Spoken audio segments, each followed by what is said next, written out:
It's good.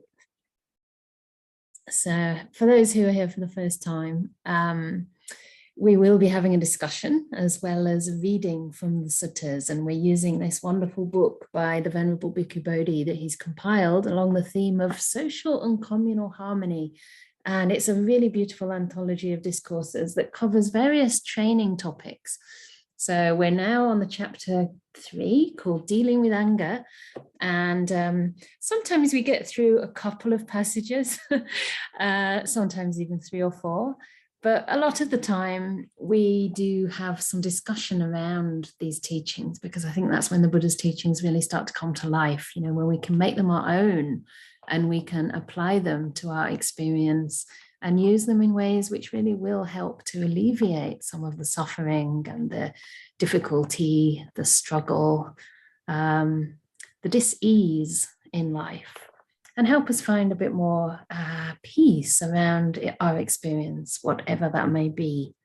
So obviously, I'm sure most of you are familiar with the Buddha's teachings and you've probably done a fair bit of meditation, but it's always important to remember that the Buddha's teachings are not necessarily to change our lives or to change the content of our experience, but more to help us relate to that in a wise way.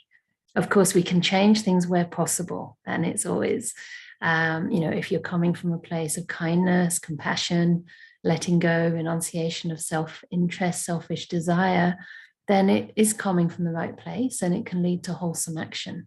But we're limited sometimes in how much we can really do to affect societal change. Fortunately, we can always change our own mini society, because I don't know about you, but I see that I have a lot of people living inside me, lots of imaginary people that, you know, maybe I've met during the day and then fabricated in my mind. So other people tend to live even within us. And of course, the most important person to have that wholesome relationship with is actually ourselves. So, yeah. You're very welcome to write comments in the chat at any time. Sometimes I might read them out. If you're writing them directly to me, I'll presume that that is for the sake of confidentiality. So generally speaking, I don't read people's names, but yeah, sometimes I might. If it just feels that you've put it in there publicly, I might forget and read your name. Equally, when you do wish to speak, you can raise your hand using the raise hand button at the bottom, and we'll come to you. The recording will record your voice, but not your video. So the video will stay pinned to me. If you don't want your voice recorded, just please write a comment or a question or anything else you wish to share in the chat. And again, you can write it to everyone if it's not confidential, or if it's confidential, you can write it just to me. And I may read it out, but without your name, okay? Lovely. So this week we are on chapter 3 and number 3, and the passage heading is called Persons Like Vipers. And this is from the Anguttara 4, number 110. And similar to the last sutta that we read last week about the different kinds of person depending on their anger. Last week we talked about, 3 kinds of person. One whose anger is like a line etched in stone. One whose anger is like a line etched in the ground. And one whose anger is like a line etched in water. Okay. And we had quite a lot of discussion around that. You can watch the video recording if you missed it last week.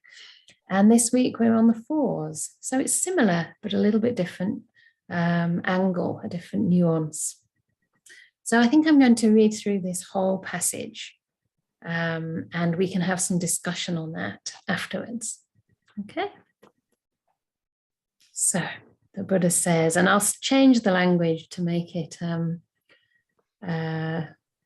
what do you call it? Not gender neutral, but not gendered, non-gendered. Okay, so here we go. And yeah, sometimes I'll say monastics, but it also refers to community as a whole.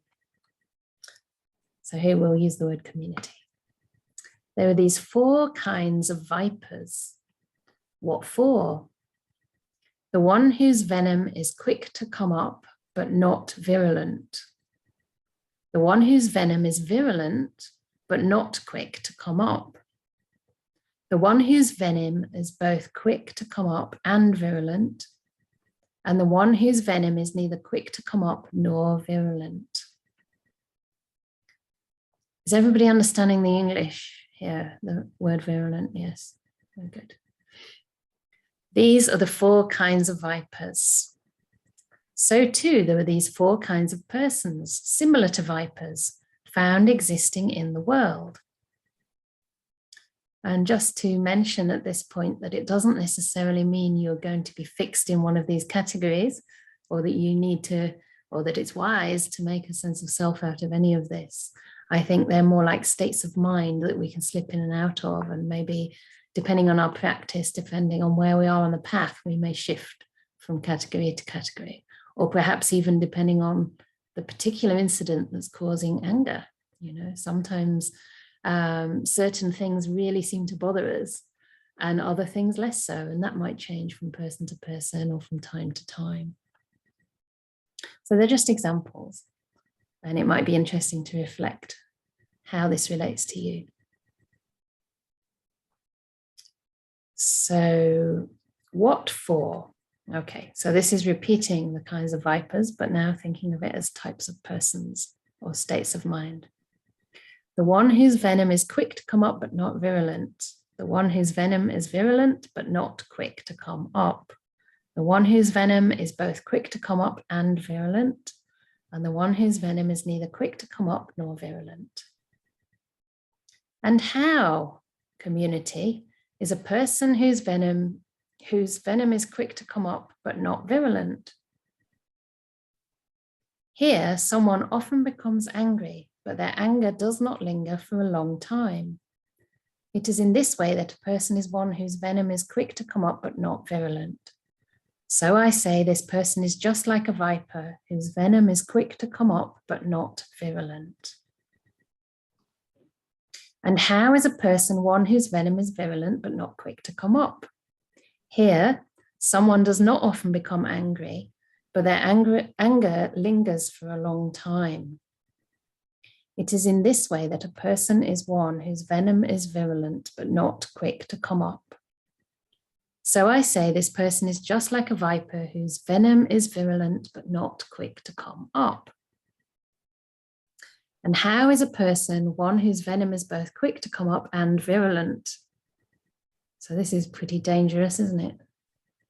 Here, someone often becomes angry and their anger lingers for a long time. It is in this way that a person is one whose venom is both quick to come up and virulent. So I say this person is just like a viper whose venom is both quick to come up and virulent. And how is a person one whose venom is neither quick to come up nor virulent? Here, someone does not often become angry, and their anger does not linger for a long time. It is in this way that a person is one whose venom is neither quick to come up nor virulent. And so I say this person is just like a viper whose venom is neither quick to come up nor virulent. These, community, are the 4 kinds of persons similar to vipers found existing in the world. And Gunther's put the little Sutta reference there in the box, if you want to read the whole Sutta. So this is quite interesting, and it just occurred to me whilst reading it that I was discussing snakes and my experience with snakes actually in Australia with my friend Anna, whose house I'm staying in at the moment, yesterday. And I was thinking, you know, that in some cases it seems as though animals that are the most vulnerable have the strongest poison because it's their only defense. And perhaps that's similar here, you know, that we need to be angry when we feel vulnerable or we want to defend ourselves.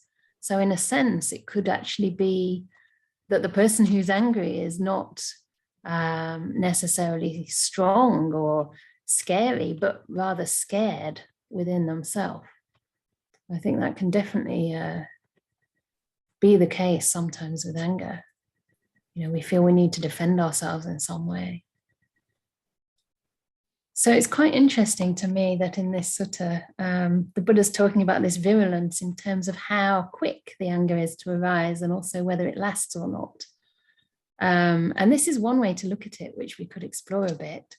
But I'm also curious to hear from you if you think there are any other ways that anger can be virulent, that could make that anger more toxic or more poisonous, as well as how long it lasts. Are there any thoughts or comments so far?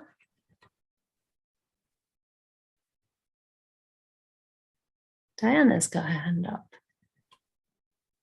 Sorry, Gunter, were you doing the questions tonight? Really? I will be asking Diana. Okay. That is exactly what I was thinking when you were reading the sutta, because I was expecting the virulence to be more connected to what one does with the anger, especially expressing it and causing harm to another person with cruel words or,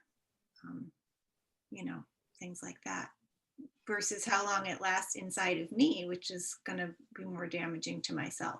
Yeah. In terms of virulence. So I thought that was interesting. Mm-hmm. Yeah, thanks for that.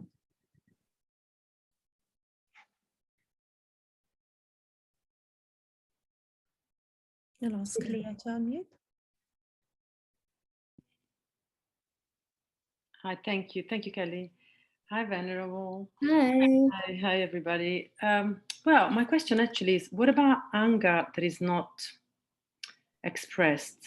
Like, say, for example, somebody has hurt you or you hurt somebody and you repress this anger. And so the relationship with this person is, let's say, strained, or you avoid the confrontation because you don't want to hurt somebody.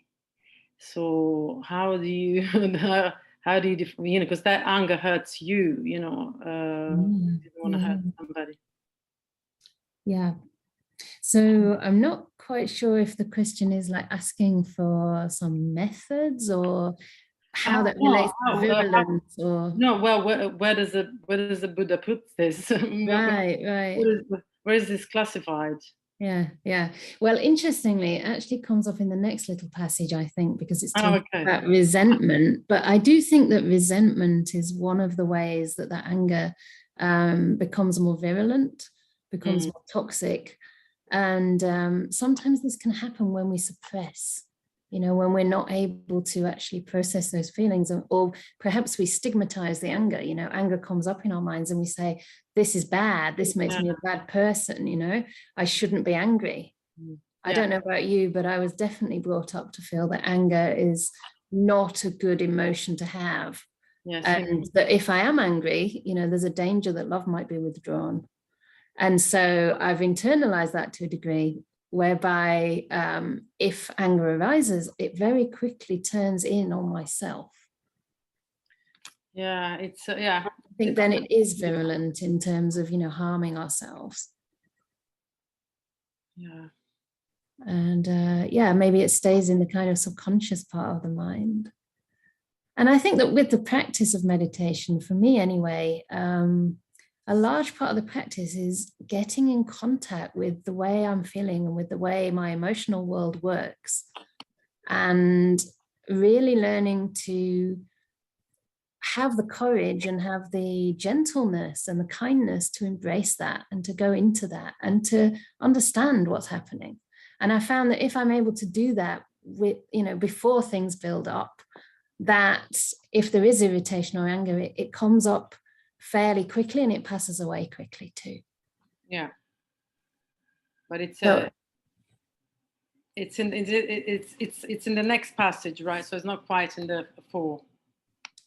I guess anything that you really want to put there could be there, but it does talk in the next one about how we kind of fester and how resentment builds up. By unskillful ways of thinking, more or less. Thank you. Welcome. I'll ask Janaki to unmute.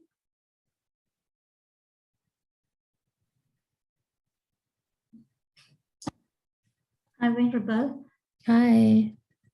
I think, I mean, I have read about this anger, or in Pali, what is called dvesha. Yeah. It's actually out of fear. That's what I have read. And even in psychology, as well as in Buddhism, I mean, Buddhism is much older than psychology. It is really very bad for the health, the general well-being of the person itself. If I become angry, it's bad for me than the person, that I show my anger. But and it says it is due to the fear. It's an inbuilt fear inside us. So it's a sort of a animal instinct.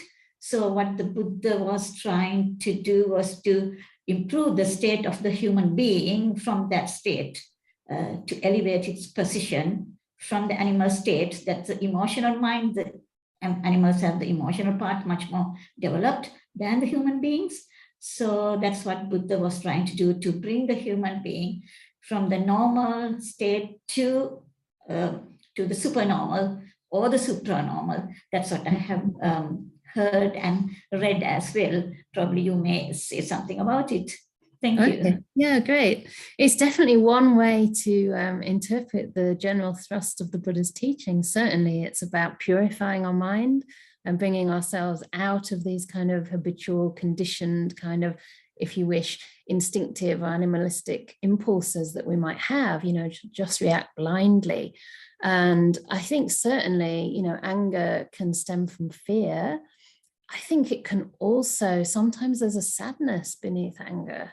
There's an emotion that's arising in us and we don't want that emotion because it makes us feel vulnerable. And therefore we become angry with that emotion or with our own emotions, with our own feelings, because that gives us more of a sense of control perhaps, or more of a solid sense of self. But I think the root cause of all these defilements, especially greed and anger, is actually delusion. We're actually misperceiving reality. So the Buddha defined delusion as actually seeing happiness where there's actually suffering, perceiving things as permanent when they're actually impermanent, perceiving things as beautiful where there's ugliness, or vice versa. I think it can go both ways. And also seeing, taking things as a self when they're really just conditioned processes. Everything we experience, what we take to be a self, is basically a process of cause and effect that's been conditioned by the input that we've received, maybe genetics to some degree, the experiences we've had in our lives, the social input, the education, all of these kind of things are part of that. And so it's really from not seeing things as they really are that anger, craving, and all the other hindrances arise. Because if we really see that there's nothing in here, there's nothing really worth clinging to, there's nothing really worth fighting over, and also that anger and all the defilements just cause us suffering, then we'll actually just drop it. It's as simple as the Buddha often gives this simile about holding a hot coal. You don't have to tell somebody who picks up a hot coal to put it down. It burns you, and you're the one that first gets burned before you can throw that at anyone else. And I think it's the same with anger. And that means that, when we actually see anger with insight, there's no need to suppress it. We just don't want to go there, right? We just don't want to hold on to it or to express it or try and harm someone else. But I think it's important to also, before we get to that stage, not to push it down in a way that is suppressing. It's healthier, I feel, to actually experience the arising of the anger and experience it in, with mindfulness, with awareness, and without acting it out. So there is a sort of middle step to be taken there, between actually experiencing the anger and letting it go. And that is learning its nature, learning to stay with it and not to react, not to respond in unwholesome ways. So I don't know if some of that speaks to your question. I can see there's also a question in the box. Shall I go to that next? Shall I do that?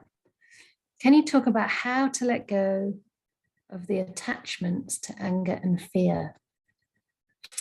Yeah, so I guess this relates a little bit to what I was saying, and also what Janike just wrote in the chat box there, that whether it's inside or outside, anger burns you.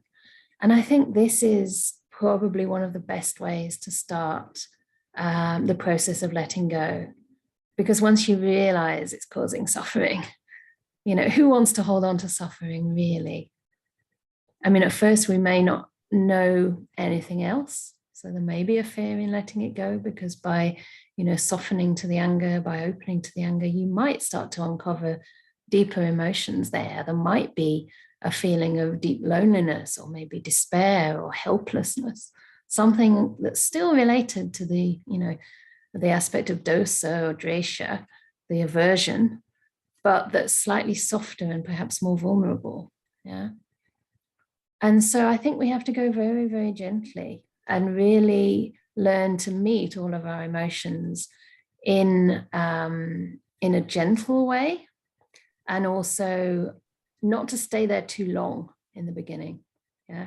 So it's not that if anger's arising, you have to say, right, I need to sit with this, I need to penetrate it, I need to just stay with it at all costs. It's more like just learning to put your foot in the water and test the temperature, and then get out again, you know, and then walk in again, maybe go up to your knee this time. Okay, it's all right, I can stay here a while, and come back out. So in the same way, you can use your mindfulness like that. You can go literally toward any emotion, any physical feeling in the body that maybe is associated with feelings of anger or sadness or despair, loneliness, sorrow, and just feel them for a short time, and then widen your awareness again. You know, stay with your awareness, maybe in the extremities, in the hands or in the soles of the feet. Yeah. And just stay where you can, wherever it feels comfortable. If it becomes too overwhelming, sometimes we might want to try walking meditation. And sometimes I think, you know, when people are having these kind of emotions arising, their walking can get quite fast, quite strong. You know, you walk up and down the walking path. So it's a gradual process. And I think it's important always in the Buddha's teaching not to try to jump to the letting go before we've actually learned to meet our experience. Because the Buddha did teach that that suffering is to be understood. Yeah. And it's in that understanding, through that understanding, that the letting go arises naturally. So I hope that gives some tips.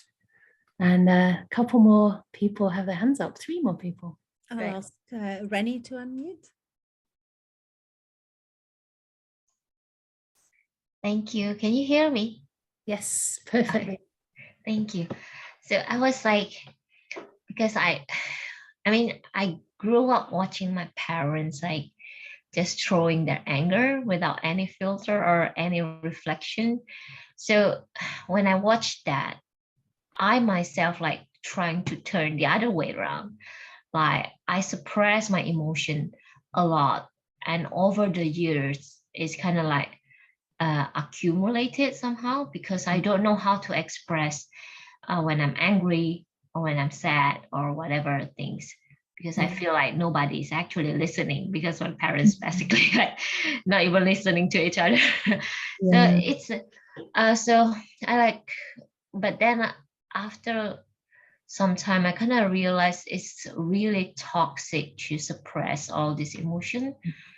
And but the thing is, I didn't know how to without like actually like almost like feel like, because whenever I feel like I'm telling something to somebody, I feel like I am attacking somebody, even though that person maybe not feel that way, but I feel I'm attacking somebody. So this kind of impression is like makes me really afraid to say something or speak up or anything. So it's also not really a good way to do so, because I feel like I'm being bullied all the time because like people don't understand me, and it's like, and I also have trouble speaking out and telling anyone how do I feel actually. Yeah. Then so I learned from my therapist, it's like I have to own up to that feelings, but I also need to say that to that person, like, okay, I feel this way. I feel sad, or I feel angry, or I feel frustrated when you do this or when you say this.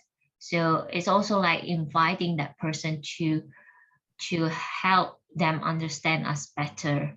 Okay, so when I say this, then she feels this way, so I should learn to respect her, not to say that anymore, so or not to do that. So I think it's kind of a bit like liberating in some way. I'm still learning to say that, but it's kind of liberating, and like slowly I kind of like, so for me it's like important for me to reflect on how I feel and how this emotion is actually coming out, than just to say that to that person without like feeling I'm attacking them or I'm actually attacking them. So it's almost like there's a respect to that person, like respecting, probably they didn't know that when they did this, then it's actually affecting me. And it's also respecting my feelings as well. So I kind of feel that method kind of helps me in a way. So I don't know, maybe it kind of like a bit of, I'm still learning. Wow, thank you so much for sharing. I hope that can help others in the community.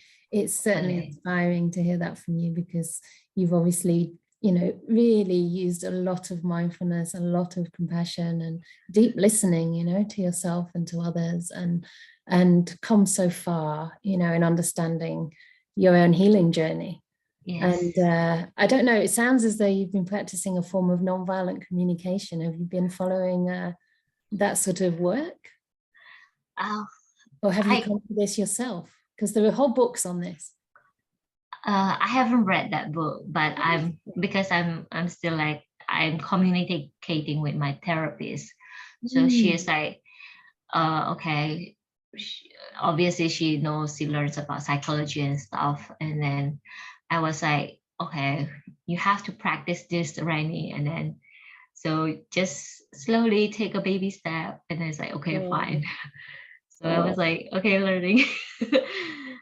It's still difficult for me, but yeah. Fantastic. Well, I mean, I think courage isn't about doing necessarily what's easy. Courage is about moving beyond our comfort zone sometimes and doing things that are not easy, and having confidence and the saddha, the trust within ourselves that you're coming from a good place. You're coming from a place of kindness and also wisdom, because you've seen the effects of suppression and how that doesn't serve you in the long run. So it sounds really inspiring, actually. And well done. It's not easy. Thank you. I just hope that it might help anyone. Great. Anyway. Sure. Thank you. I will ask Victoria to unmute. Okay. Hi. And apologies, I joined a little late, so I wasn't able to hear the reading, but I was thinking about your teaching before, last week, I think, and the righteousness and how anger doesn't always feel bad. And not only does it not always feel bad, but sometimes it can be a unifying factor, right? You and I have the same problem against somebody else. So we are in cahoots together. And then what happens when, I've been thinking about that a lot. Well, what happens when that person is taken out? Where does that anger that has united us on this front go and reach out to? And so I think that can certainly spark the virulence of both, I'm building my own ego up because it feels good to be right. And how do I let go of that wanting to be right? And also, what kind of environment am I creating or feeding into by like pairing off or being part of that us versus them mindset. I've been thinking about that quite a bit with family and the holidays. Yeah, that's so pertinent. There's so many things that are happening in the world as well, isn't it? You know, you can see that in politics, or in even this whole vaccinated versus anti-vaccinated, and then that moves into belief systems around what corona really is or isn't, you know. And all these ways in that we feel safe when we're around people who feel and think the same way as we do. And it's really interesting that you mention it now, because that's actually part of the next sutta. And one of the ways that resentment arises or gets consolidated, because resentment is a very solidified and kind of stuck emotion, is precisely that, by saying, you know, I'm resentful towards people because they treat people that I agree with or that are my friends in a certain way. So we form into little groups and little clubs. But yeah, very interesting question to ask, you know, what happens to that anger if that person is no longer there, if we no longer can identify with a group? A lot of the time we're left just boiling in our own anger and misery. And I think, you know, it's partly because we don't know how to handle those emotions within ourselves, which are very strong and coarse forms of suffering, that sometimes it feels tempting to just throw them outside, to project them onto others, you know, or onto the situation we experience in life. And really, it's a reaction to the way we feel inside, you know, and we're just blaming other people for that or other situations for that.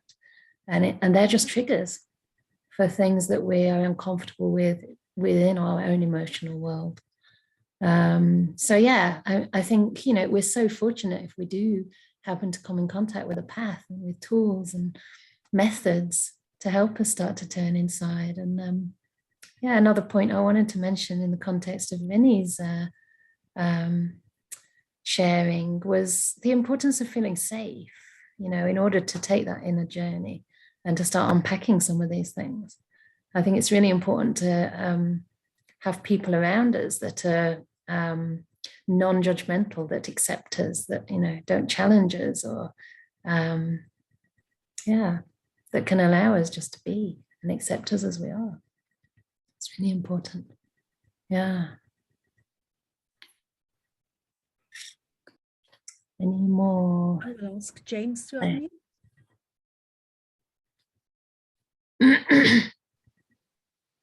Hi, James. One thing I've been trying to do recently with anger is to try and sort of switch it over into compassion.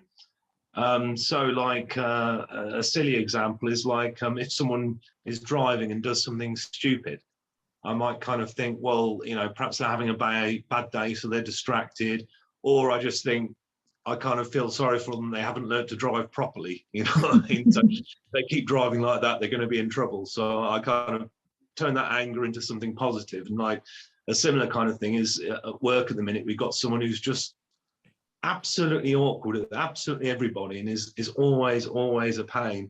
And I said to someone today that I just think surely someone who's like that all the time must have learned somehow that that's the way to be, you know.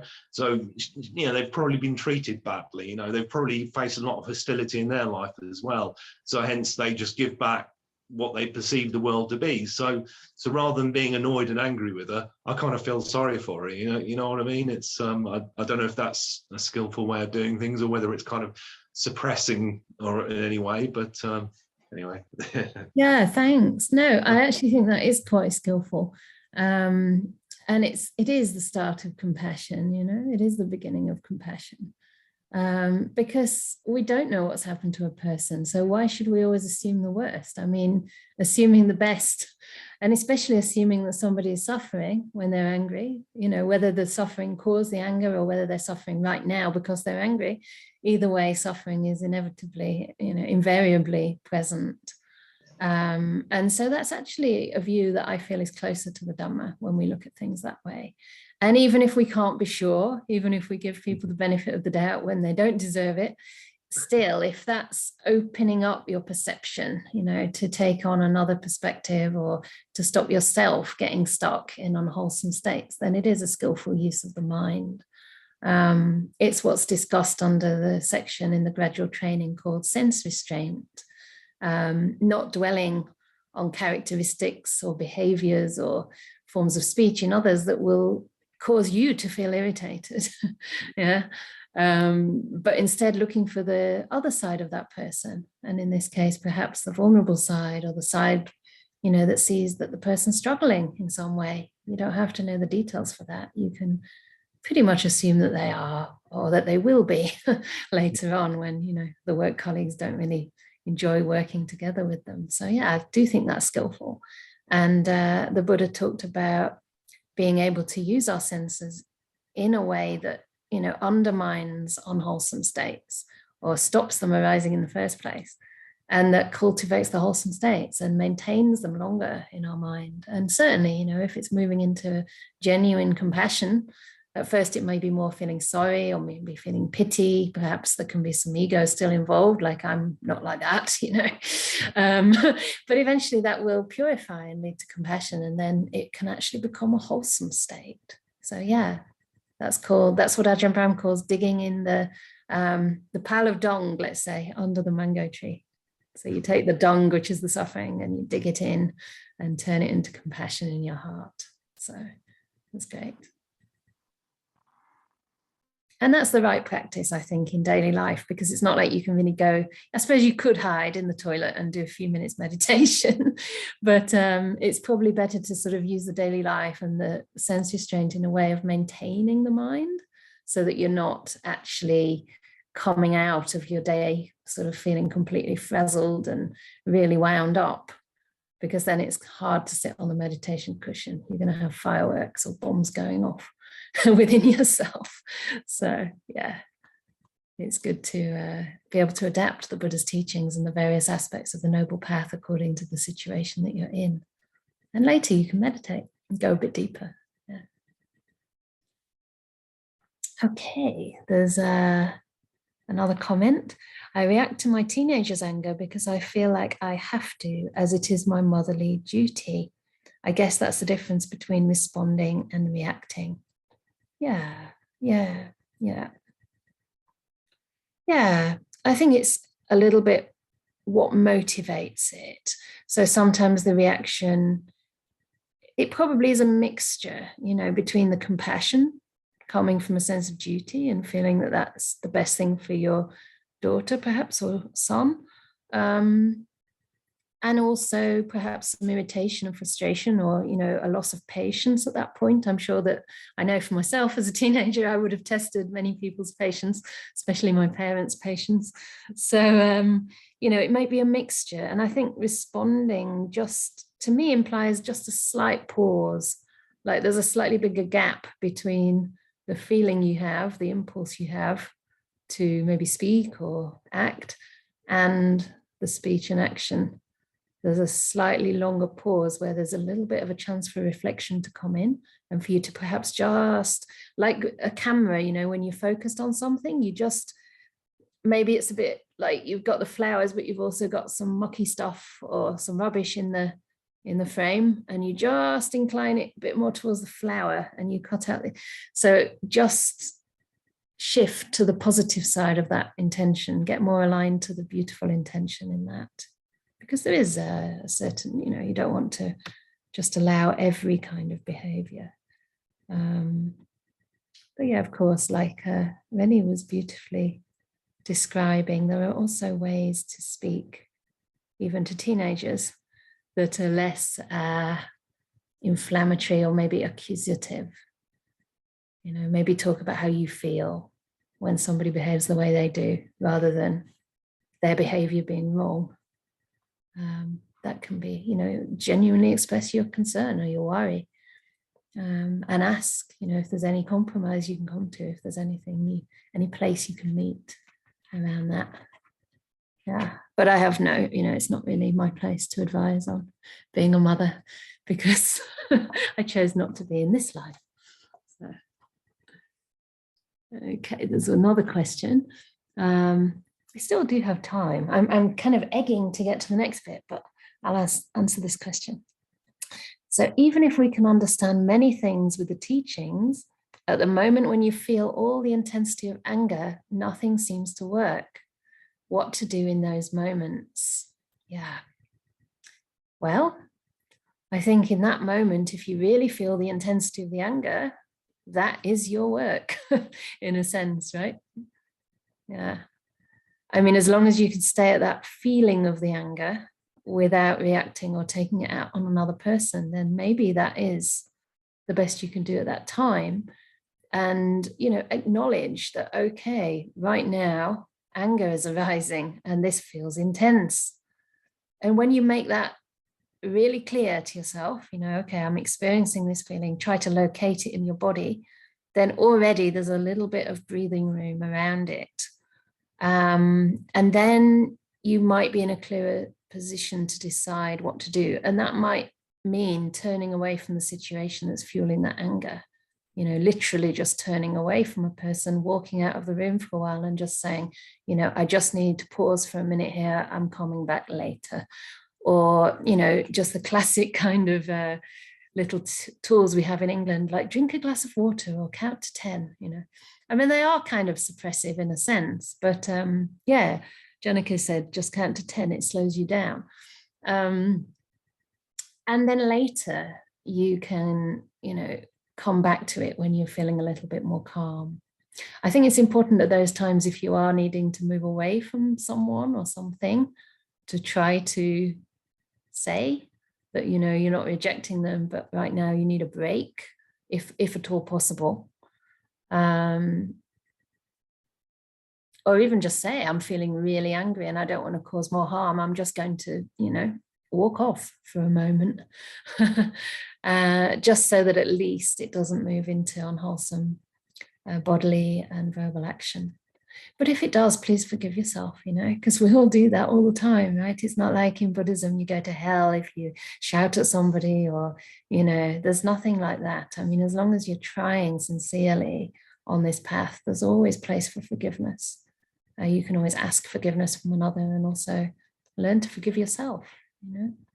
So, yeah, I would say at that moment, try to get embodied and feel it in your body. And if that becomes really too intense, then maybe get outside, get some fresh air, you know, stamp on the ground or something, feel the ground beneath your feet. And yeah, take a few breaths, you know, maybe breathe in and then breathe out really deeply, like, you know, these things are okay, right? You're not going to harm anyone that way. You're not going to harm yourself. So it's okay. It's normal to feel angry sometimes. Yeah. Okay. Shall we move on to the next passage? Yeah, because this is kind of bringing a lot of what people have discussed already together. Themes around using thinking, actually. And in particular, in this passage, it talks about unskillful ways of thinking that cause us to hold on to resentment. So this is from the Anguttara 10s. So that's a clue that there'll be a list of 10. So you might want to take a pen and paper or just see if anything stands out to you. So Anguttara 1079 is called the grounds for resentment. So this time we'll use the word monastics. Monastics, there are these 10 grounds for resentment. What 10? Number 1, thinking they acted for my harm, one harbors resentment. So this is when we assume or ascribe intentions to another person. Number 2, thinking they are acting for my harm. So this is in the present tense, one harbors resentment. Number 3, thinking they will act for my harm, one harbors resentment. Number 4, thinking they acted for the harm of one who is pleasing and agreeable to me. So this is where the group thing comes in. We identify with our friends and the people we love, and somebody does something against them, or we think somebody does something against them, we become angry and resentful. Number 5, thinking they are acting for the harm of one who is pleasing and agreeable to me, one harbors resentment. Number 6, thinking they will act for the harm of one who is pleasing and agreeable to me, one harbors resentment. It's quite interesting with the third one in each case, thinking they will act for my harm, or they will act for the harm of one who's pleasing and agreeable to me. I can feel a kind of emotional response there, that one is more concerning somehow, because it involves so much fear and worry about the future. It feels really like, I guess, closer to fear as well as resentment. Yeah. Shall I keep reading through? We'll get to the end of the 10. So the next little group, thinking they acted for the benefit of one who is displeasing and disagreeable to me, one harbors resentment. Thinking they are acting for the benefit of one who is displeasing and disagreeable to me, one harbors resentment. Number 9, thinking they will act for the benefit of one who is displeasing and disagreeable to me, one harbors resentment. And then the last one is that one becomes angry without a reason. That's quite interesting. These monastics are the 10 bases of resentment. So letting that settle, it's quite interesting, isn't it, that this is all about the use of thought and the way that that thought can really create our reality, and lead to all kinds of views of others, perceptions of what may or may not happen in the future, or what did happen in the past. So this is called the vipalasas in Pali, that thought, view, and perception all reinforce each other and literally create delusion, create a kind of fabricated reality that we then live in within our own body and mind. And a lot of these, maybe that's why the third one in each category kind of struck me, because nothing's actually happened there. Nobody's actually acted in a harmful way or in a way that benefits people you don't like, but we're worried that they will. And so we have this resentment in our hearts.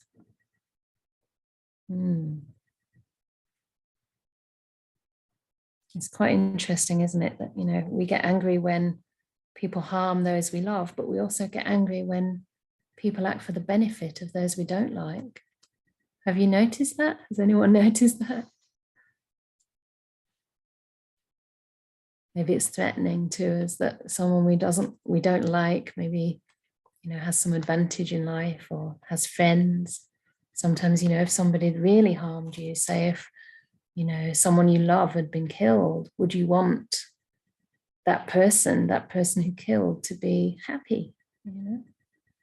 Would you then like that person's friends or that person's, the people in that person's life who make them happy? Or would your resentment spill over into them as well? It's hard to say, right?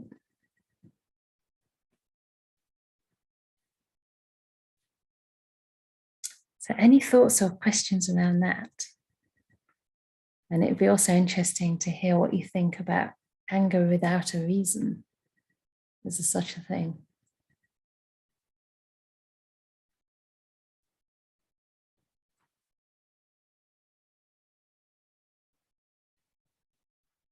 We'll ask James to unmute. Hello. Hi. For some reason, this makes me think of something I learned about years ago called the fundamental attribution bias, or attribute bias. It's when, I think if we do sort of like bad things, then we can kind of like Oh, you disappeared, James. I'm There messing you up are. that. You came back again. Yeah, sorry. No, it's that if we act in bad ways, we kind of say, oh, I'm just having a bad day, or I just made a mistake, or I was distracted or something. But if other people act in bad ways, we tend to say they did it because they're a bad person, So we forgive ourselves, but we're quick to condemn others. So with all the different people acting for harm, it's not just necessarily the actions they've done. You might also assume that they're actually a bad person, which is a lot sort of more severe, I suppose, like they're a bad person at heart, like everything they do is going to be bad, or I don't know if that's relevant at all. It just struck.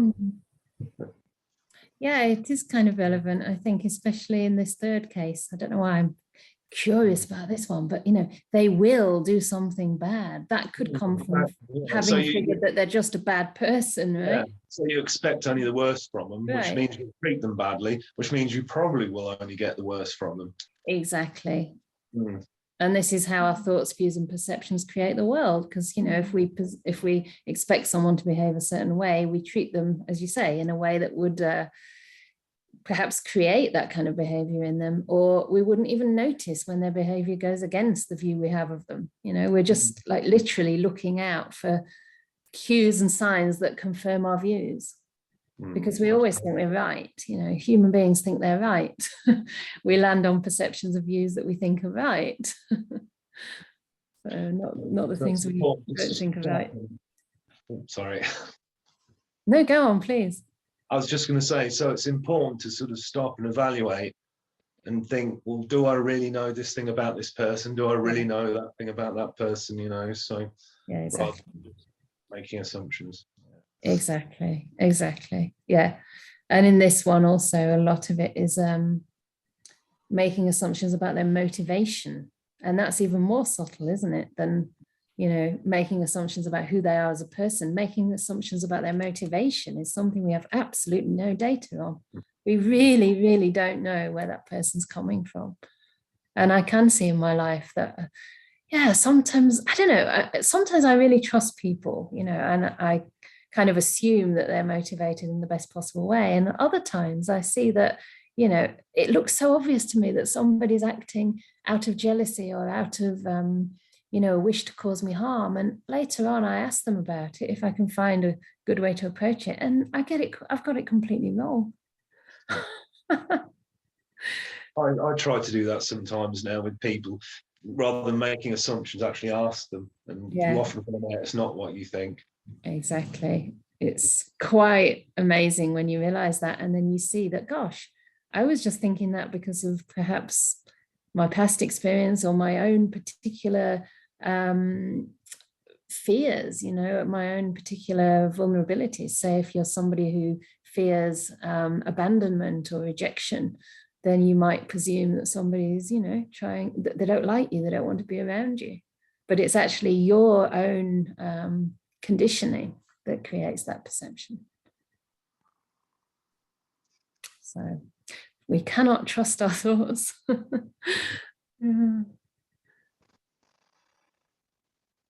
I will ask Darren to unmute.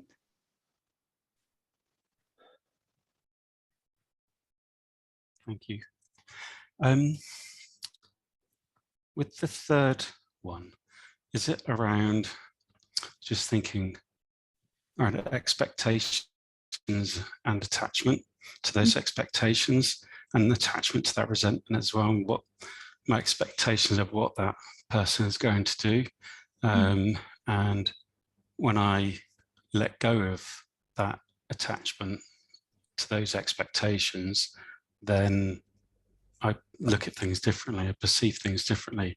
And I've had that with with work colleagues and with family members where I've known them for a long time, and because they've acted that way before or are acting that way as well, then my expectation is that they will act like that in the future, when each moment is each moment.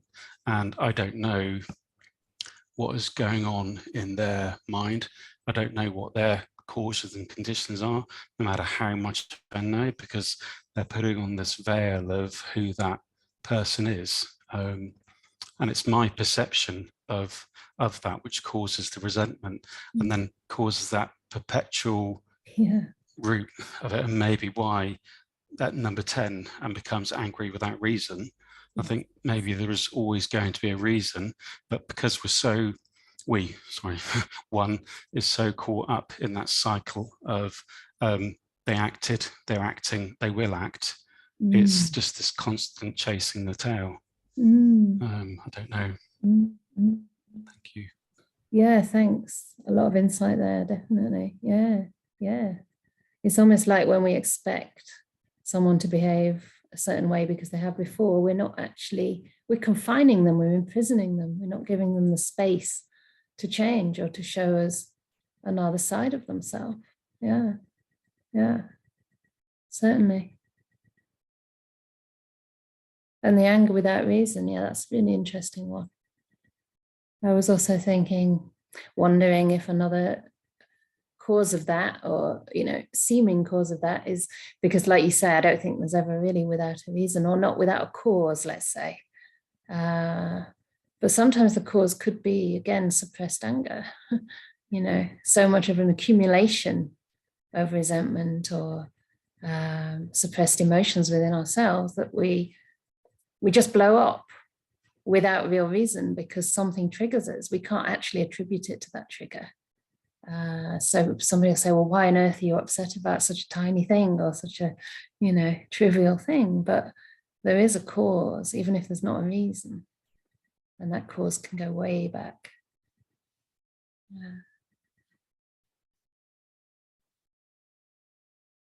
We'll ask Victoria to unmute.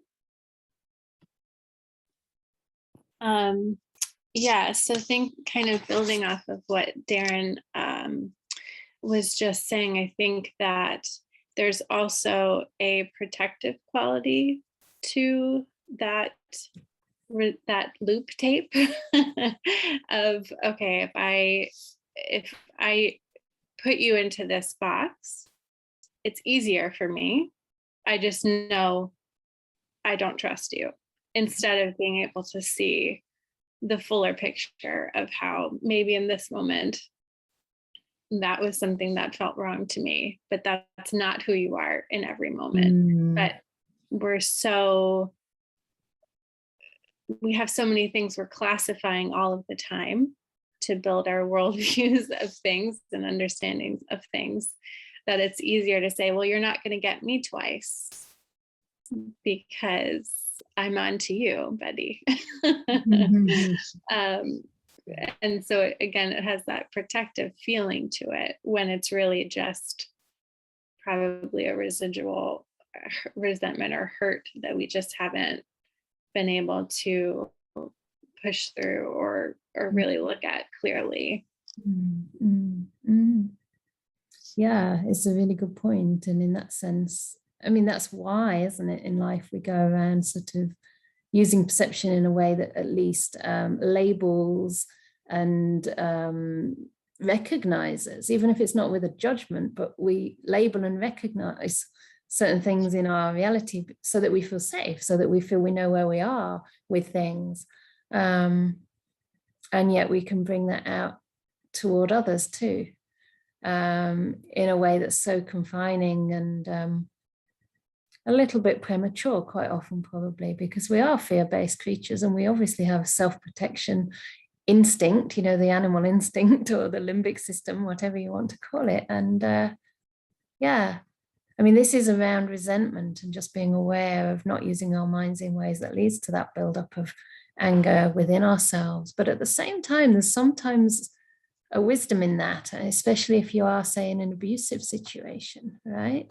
Then there might be good reason to say, okay, this person has been emotionally or physically abusive, even sexually abusive before. There is a good chance it could happen again. And do I want to, try to trust this person again? Is it wise to do that? Do I have a support network, or is it better to actually try to move out of that situation, which could be incredibly harmful? And in that kind of situation, it can be very difficult, because if we trust the other too much, or if we give them the benefit of the doubt for too long, or allow ourselves to get harmed to the degree that we don't have the confidence or courage anymore to know what to do, maybe, then it can go the opposite way, right? We actually should have tried to move away earlier. So it's a tricky one, but this is about resentment. So in that context, yeah, I think we're looking more at the workings of our mind and how we build our reality in ways that's not very helpful to us or others. And of course, you can still be working on overcoming anger, even if you do have to leave a situation, right? It's not like, oh, I should work through my anger whilst I'm in a very dangerous situation without the support. You know, you can leave feeling angry, feeling hurt, and then go through your own healing. And it might be necessary to go through your own healing far away. Yeah. Ajahn Brahm often says, love the tiger from a distance. So sometimes we can do that, and that takes time. There's one more question in here. I seem to have a victim mentality in addition to having feelings of abandonment. So this is very good because you understand your conditioning and you've identified some of your conditioning, you know, which is very common, and I'm sure we can all relate to some extent. Yeah. And I'm sure that's not all that you are or that you know, are conditioned to be. But it's the start, isn't it? To see, oh, look, you know, I keep moving into victim role in this particular situation. And, you know, notice that, but also perhaps notice when you don't. Otherwise, again, we can kind of get upset with ourselves, right? And think that we're always going to be like that and turn this resentment towards ourselves. I guess this whole sutta could apply to ourselves as well. Thinking I acted for my harm, one harbors resentment, right? Thinking I am acting for my harm, one harbors resentment, etc. It could be self-inflicted as well. So this is just conditioning, and it's good to notice it. And also to realize that if there were feelings or a tendency to, you know, being worried about, I'm presuming here you mean fear of abandonment rather than feeling to abandon others, yeah? I mean, what I do, because I think that's my deeper fear too, like there's a few, like there's fear of rejection, abandonment, I forget the others. But anyway, abandonment, I think, is the one. There's also fear of pain. I'm not sure which psychological model it is now.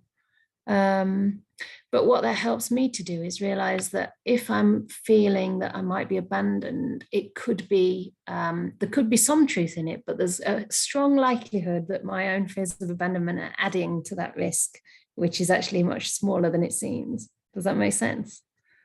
Yeah. So then we can start to question our reality and undermine those fears within ourselves. And the spelling of papancha is P-A-P-A-N, papan, C-C-A, I think. Yeah. So it's just A at the beginning there, like this. Yeah. And it means, papancha means like proliferation. So that's when the thinking just kind of goes a little bit astray and kind of keeps on looping around the same theme and going off in all directions, usually very much conditioned by our fears and our anxieties. And it goes into directions whereby we just tie ourselves in knots, you know. So it's just thinking gone a little bit wild. We all do it. It can also just be kind of useless thoughts, just kind of speculating on things that aren't really important to suffering and the end of suffering. For example, speculating on all kinds of things. Yeah, someone saying, I have a close friend who was traumatized and became angry. Yeah, absolutely. Oh, it carries on, sorry. Traumatized and became angry with pretty much everyone. She's better now, though it took years. Whenever she gets angry, how can I respond wisely to help her, or should I perhaps just listen?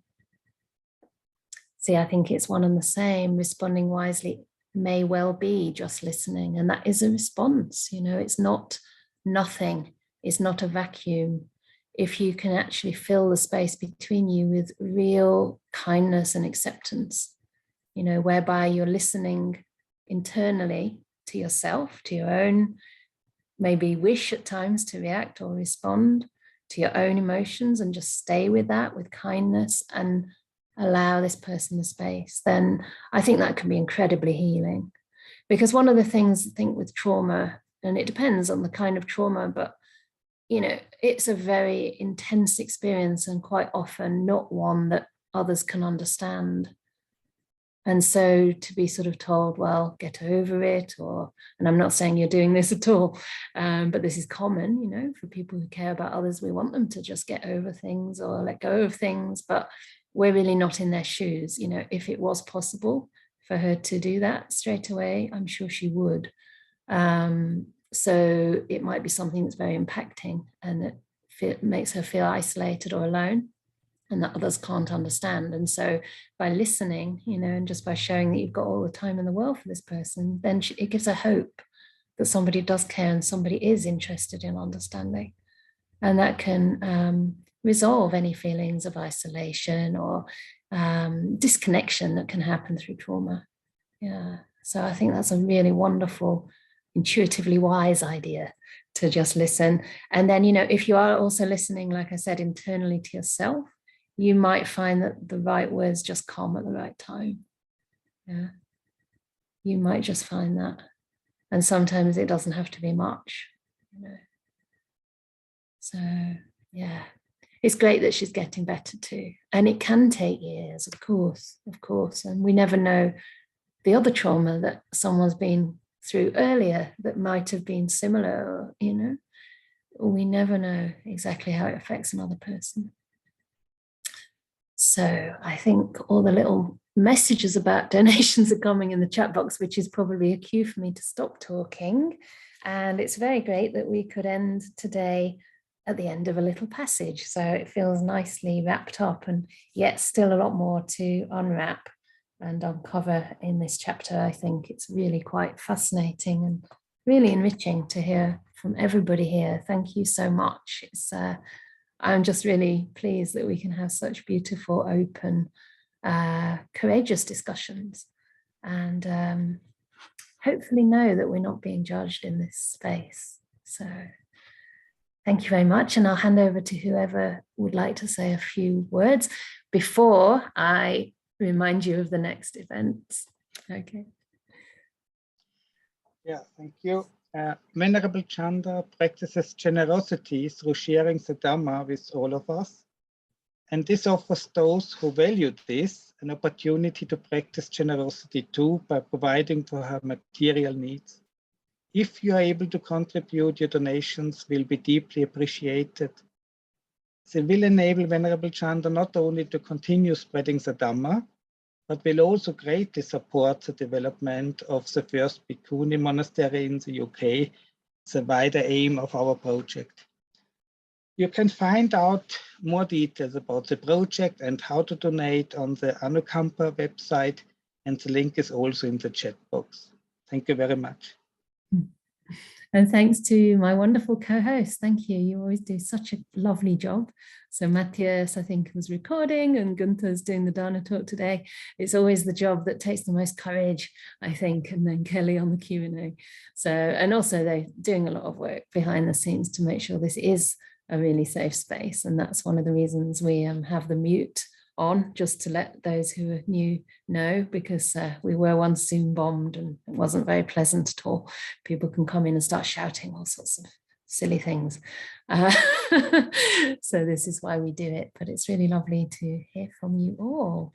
And yeah, there's also Anna here, by the way. She wasn't really in the picture. Do you want to just show your face and say hi? Because there's another person in the room today, and I'm staying with Anna, so she was here. She just everybody. didn't say anything. I wanted to, but somehow I didn't want to interrupt. I know, but you're part of the group. Next time. So I was going to say something else and I've lost my train of thought. But yeah, about the events that are coming up. So tomorrow we have quite a full day. Tomorrow morning we're having a metta meditation from 9 till 10 GMT, so UK time. Most of you are probably an hour ahead. Most of you, I think. Or some, well, no, actually, there's people from all over the world here. So, and then at 1:30 p.m. GMT tomorrow, we have Jetsun Tenzin Palmo, who is the most senior bhikkhuni, Western bhikkhuni, or white bhikkhuni, I should properly say, I think in the world, as far as I know. She's more senior than Ajahn Brahm. So she ordained a long time ago, very long time ago. And she's a very wonderful bhikkhuni in the Mahayana tradition, which shares a common root with us. So these are really artificial differences or artificial divisions between the various groups in Buddhism. But she will have a different take on the Dhamma, because I think some of the literature is a bit different. Some of the doctrine has differences, but mostly it has many, many similarities, and I'm sure can be enriching for your practice and hopefully for your inspiration as well. What else is happening? And then next week, as usual, the chanting, I guess, and another Sutta class next week. So I really look forward to that. And we'll let you go and wave goodbye. So we normally unmute everybody so that we can hear your lovely voices. Thank you for being here.